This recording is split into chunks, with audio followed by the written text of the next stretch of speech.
पंजाब का कल्चर इतना गहरा है, इतना वसी है, पंजाब की जो तहजीब है इतनी वसी है। मुझे तो ऑनेस्टली मैं बहुत ब्लू ब्लडेड पाकिस्तानी हूँ, लेकिन मैं बहुत थॉरोब्रेड पंजाबी भी हूँ। इन्होंने बिल्कुल सही कहा। अज़मा, आपने कोई लफ्ज़ इस्तेमाल किया था कि जिसको खालिस पंजाबी कहते हैं, उसको आपने क्या कहा था? कोई आपने बड़ा अच्छा एक्सप्रेशन मेरे लिए यूज़ किया था आपने कि मैं बड़ी पक्की पंजाबी भी हूँ और ठेठ पंजाबी। हाँ बिल्कुल, मैं बिल्कुल ठेठ पंजाबी हूँ, उस अंदरों बारों। उसकी वजह ये कि मेरी सकाफ़त है, मेरा कल्चर है, मेरी जो ट्रेडिशंस हैं वो इस कदर तारीख़ी हैं, इस कदर ज़बरदस्त हैं कि मैं अगर गिनवाना शुरू करूं तो ख़त्म ना हो। जिस तरह हमारे पंजाबी कल्चर में रख रखाव है, जिस तरह एक दूसरे का इज़्ज़त, तकरीम, अदब, आदाब है, बहनों के सर पे हाथ रखना, बेटियों के सर पे छांव बन जाना, माँओं की इज़्ज़त करना, दूसरों की बहनों और बेटियों की इज़्ज़त करना, ये हमारे कल्चर की हमारी रिवायात हैं जिनको आहिस्ता आहिस्ता हम छोड़ते जा रहे हैं। और ये जो सियासत में गाली गलोच का, माँओं बहनों की इज़्ज़त ना करने का, चाहे वो किसी भी जमात से हों, ये एक अच्छी रिवायत नहीं है। इसने हमारी जड़ों को खोखला करना शुरू किया है। एक लम्हा फ़िक्रिया है हम सब के लिए, और एक रवादारी का जो कल्चर हुआ करता था कभी, कि दूसरे की बहन को, दूसरे की बेटी को, दूसरे की माँ को हम इज़्ज़त देते थे। वो कहते थे ना, माएँ सांझी होती हैं, बेटियाँ सांझी होती हैं। तो हम इन रवायात को भुलाते जा रहे हैं। मेरे लिए बतौर माँ, बतौर बेटी, बतौर बहन, मेरे लिए ये बहुत लम्हा फ़िक्रिया और आप सब के लिए भी होना चाहिए। तो ये जो हमारी खूबसूरत वैल्यू सिस्टम है, जो हमारी खूबसूरत ईथॉस है, रवायात हैं, कल्चर है, अच्छा किया अज़मा ने और इंफॉर्मेशन मिनिस्ट्री ने। मैं इंफॉर्मेशन मिनिस्ट्री को भी शाबाश देती हूँ कि उन्होंने आज इस खूबसूरत तहजीब को ज़िंदा किया। और अज़मा, ये चलता रहना चाहिए। इसको स्कूल लेवल पे, कॉलेज लेवल पे, डिस्ट्रिक्ट लेवल पे, यूनिवर्सिटी लेवल पे हमें पूरे पंजाब में इसको मनाते रहना चाहिए और इसकी तशहीर करनी चाहिए। अपनी रिवायात को लोगों को याद कराते रहना चाहिए, क्योंकि अगर खुदा न खास्ता ये रिवायात ख़त्म हो गई, कम हो गई, तो आने वाली नस्लों का बहुत बड़ा नुकसान हो जाएगा। मैं ये भी कहना चाहती हूँ कि पंजाबी दुनिया में कहीं भी चला जाए, वो पंजाब से निकल जाता है। उसमें पंजाबी जो वो पंजाब से बेशक निकल जाए, पंजाब उसके अंदर से नहीं निकलता। तो मैं आज जब बात करती हूँ तो मेरे रोंगटे खड़े होते हैं, क्योंकि ये मेरी धरती है। और इन्होंने सब ने बात की कि पंजाब की पहली खातून वज़ीर आला। देखें, एक कॉन्सेप्ट है पंजाब का, जिसको पंजाब की बेटी का, जिसको धी रानी कहते हैं। तो ये पंजाब ने, ये मेरा कमाल नहीं है, अल्लाह ताला के बाद ये पंजाब के अवाम का कमाल है कि उन्होंने वज़ीर आला की कुर्सी पे एक बेटी को बिठाया, एक धी रानी को बिठाया और ओन किया। मैं जहाँ जाती हूँ वो मुझे सिर्फ ख़वातीन की आंखों में नहीं, वो मुझसे हाथ मिलाती हैं, गले मिलती हैं, तो मुझे पता है कि वो आप मेरे से रिलेट कर रही होती हैं। लेकिन मैं, जो हमारे मर्द हजरात हैं, हमारे भाई हैं, हमारे वालिद हैं, वालिद की उम्र के जो लोग हैं, भाई हैं, बेटे हैं, वो लोग इक्वली मुझे उसी तरह ओन करते हैं। तो जिस तरह पंजाब ने एक बेटी को का मान रखा है, उसको वज़ीर आला की कुर्सी पे बिठाया है, इंडियन पंजाब और पाकिस्तानी पंजाब में ये पहला वाक़या है। तो मैं पंजाबियों को भी मुबारकबाद देती हूँ इस चीज़ की। बड़ा अच्छा कॉन्सेप्ट है पंजाब में, जो माँ का, बहन का, पंजाबी कुड़ी का बड़ा अच्छा कॉन्सेप्ट है और बड़ा खूबसूरत तस्वर है, जिसमें कई दास्तानें, लोक दास्तानें। मिर्ज़ा साहिबा है, लोग साहिबा की ज़्यादा बात करते हैं, मिर्ज़ा की कम करते हैं। सोनी महीवाल है, लोग सोनी की बात ज़्यादा करते हैं, महीवाल की बात कम करते हैं। इसी तरह हीर रांझा है, हीर की बात ज़्यादा करते हैं, रांझा की कम करते हैं। ये बड़े खूबसूरत हमारे कॉन्सेप्ट्स हैं। जो हमें ज़िंदा भी रखने चाहिए, ये हमारी ज़िंदगियों का हिस्सा भी होना चाहिए, हमारी याददाश्त में ये बिल्कुल फ्रेश होना चाहिए, अपने बच्चों को भी ये बताना चाहिए, क्योंकि ये हमारी सकाफ़त है, हमारी पहचान है। और जो इससे दूर जाएगा वो कटी पतंग की तरह कहीं गिर जाएगा जाके, उसकी कोई पहचान नहीं होगी। तो मुझे खुशी है कि मुझे आज ये कहने का मौका मिला है। मैं खुद भी पंजाबी कुड़ी हूँ और मेरा ख्याल है कि तमाम पंजाब की बेटियाँ इस बात से रिलेट करती हैं। और फिर पंजाब की जो औरत है, रवायती तौर पे, हिस्टोरिकली, तारीख़ी तौर पे पंजाब की औरत एक मजबूत औरत है। ये जितनी ख़वातीन यहाँ पर, चाहे वो इंफॉर्मेशन मिनिस्ट्री से उनका ताल्लुक़ हो, या जो हमारी मिनिस्टर्स यहाँ पर तशरीफ़ रखती हैं, या MPAs भी मैंने कई देखी हैं, ये बैठी हुई हैं यहाँ पर, तो जो खातून भी यहाँ तक पहुँची है, पंजाबी खातून हो या वो पूरे मुल्क की कोई बेटी हो, उनके लिए ये आसान काम नहीं होता। लेकिन मुश्किलात से गुजर के आना पड़ता है, रास्ते की मुश्किलात होती हैं, घरों के अंदर चार दीवारी के अंदर जो हमारे एक माइंड सेट है वो वाली मुश्किलात होती हैं। तो मैं ये समझती हूँ कि ये पंजाब की जो बेटी है, जो खातून है पंजाब की, जो औरत है पंजाब की, माँ है, बहन है, वो बड़ी मजबूत औरत है, मुश्किलात का सामना करने वाली औरत है, मुश्किलात से घबराने वाली औरत नहीं है। और हमारा बड़ा अच्छा कॉन्सेप्ट है कि हमारे जो मर्द हजरात हैं, चाहे वो हमारे वालिद हों, बहन भाई हों, या हमारे शौहर हों, या हमारे जो भी रिश्तेदार हैं, वो हमारे सर पे एक साया की तरह होते हैं, हमारे सर पे एक छत की तरह होते हैं। लेकिन एक कॉन्सेप्ट ये भी है कि जब घर का बड़ा या घर का मर्द, आपका वालिद, आपका शौहर या आपका भाई अगर मुश्किलात में घिर जाता है, अल्लाह ना करे, तो उसका साथ देने के लिए सबसे पहले वो औरत सामने आती है। तो ये भी एक खूबसूरत कॉन्सेप्ट है। और मैं ये समझती हूँ कि जो बेटी होती है, पंजाब की जो बेटी है, पाकिस्तान की जो बेटी है, वो मुश्किल वक्त में बाप की ताकत भी बनती है, वो मुश्किल वक्त में शौहर का सहारा भी बनती है, उसकी साथी भी बनती है। जब बहन होती है तो वो अपने भाई की दोस्त भी बनती है, हमराज भी होती है।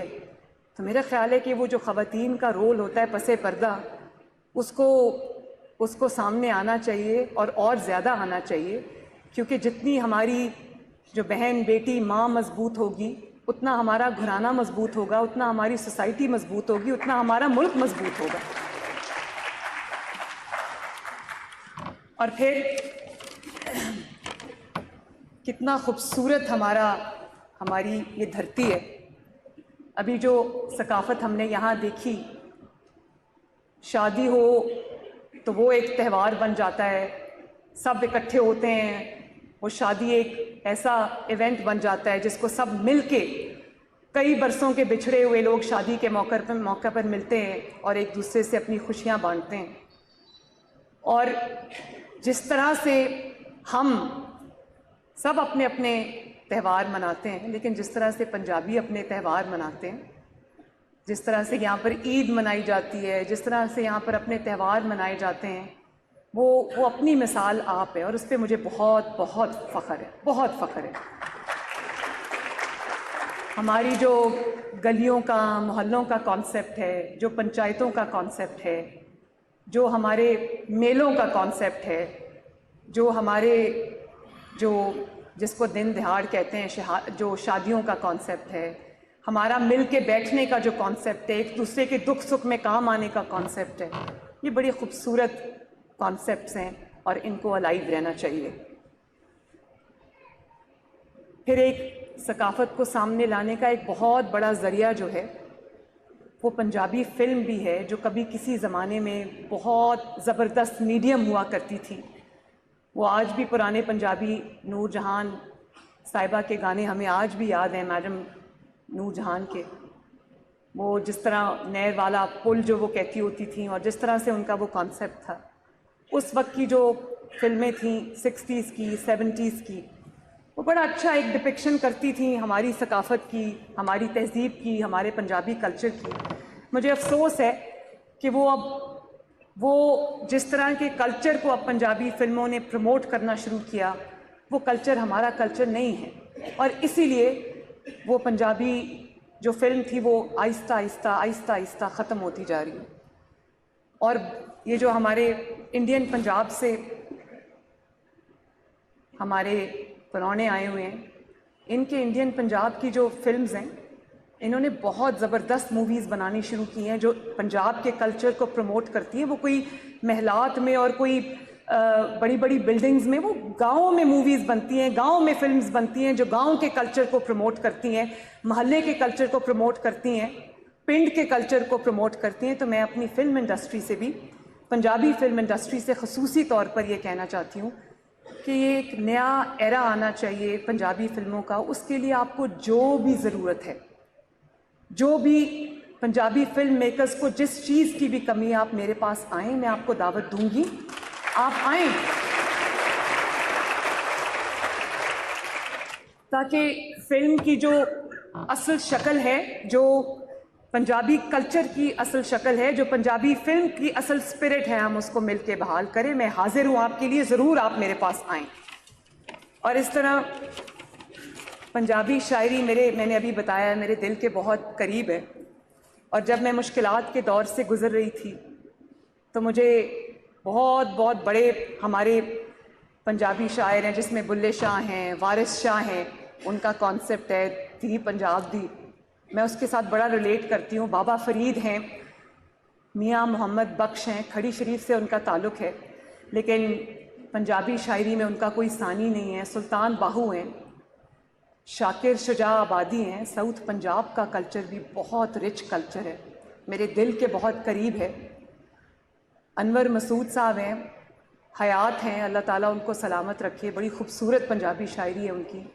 इसी तरह बॉर्डर पार में मैं बहुत शौक़ से पढ़ती हूँ अमृता प्रीतम साहिबा को, क्या कमाल शायरी उन्होंने की है। मैंने जेल में उनकी, जब मैं जेल में थी तो मैंने उनकी जो शॉर्ट स्टोरीज़ थी मैंने वो पढ़ी, बहुत खूबसूरत शायरी। और मैं ये बताना चाहती हूँ आप सबको कि जब मैं मुश्किल दौर से गुज़र रही थी, जब मेरा ख़ानदान बहुत मुश्किल दौर से गुज़र रहा था, तो बहुत सारी शायरी ऐसी है जो मुझे उस वक्त बड़ा हौसला देती थी, क्योंकि शायर का जो विज़डम होता है वो बहुत सालों की ऑब्जर्वेशन के बाद, वो शायद बड़े हसास लोग होते हैं, बड़े गौर से लोगों के रवैयों को स्टडी करते हैं, तो उनका जो क्रक्स है वो शायरी में नज़र आता है।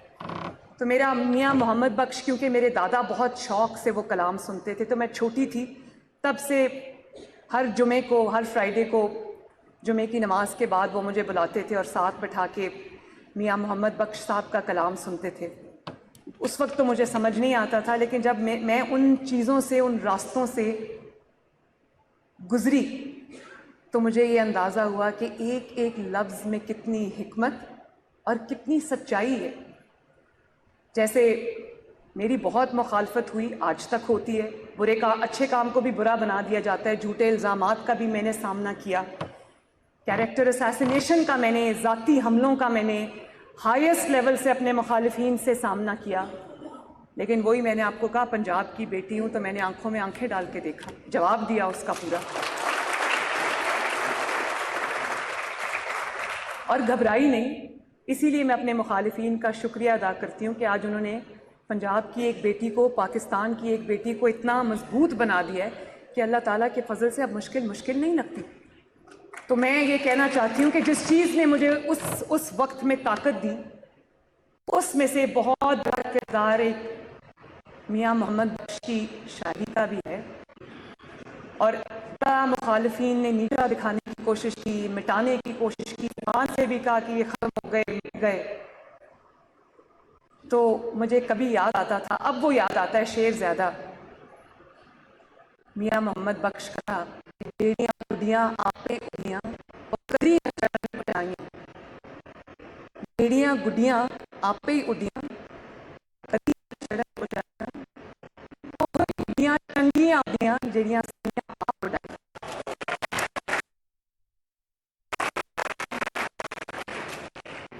तो गाली भी सुनी, अदालतों में धक्के भी आए, झूठे मरवाद का सामना भी किया और किरदार खुशी का सामना भी किया। किया कि ना देख लें अल्लाह ताला ने इज्जत से कुर्सी बढ़ा दिया। जिसको अल्लाह ताला इज्जत दे उसको मुखालिफिन, और ये सही है, ये तो चलती है तुझे ऊंचा आने के लिए, ये सही है। उनको शायद नहीं पता चल वो क्या कर रहे हैं, लेकिन अल्लाह ताला का निज़ाम होता है, रब का अपना निज़ाम होता है कि नहीं होता है ना। और फिर जब मेरे वालिद मुशर्रफ की जेल में थे तो मेरे दादा उस वक्त शेर सुनाते थे हर जुम्मे के, तो वो भी मियाँ मोहम्मद बख्शा है, बेटी हो या तेरे बेटी बने हो, सदा ही कैदी रहना, एक दिन फिर मोहम्मद आसमां रहना। तो देखियो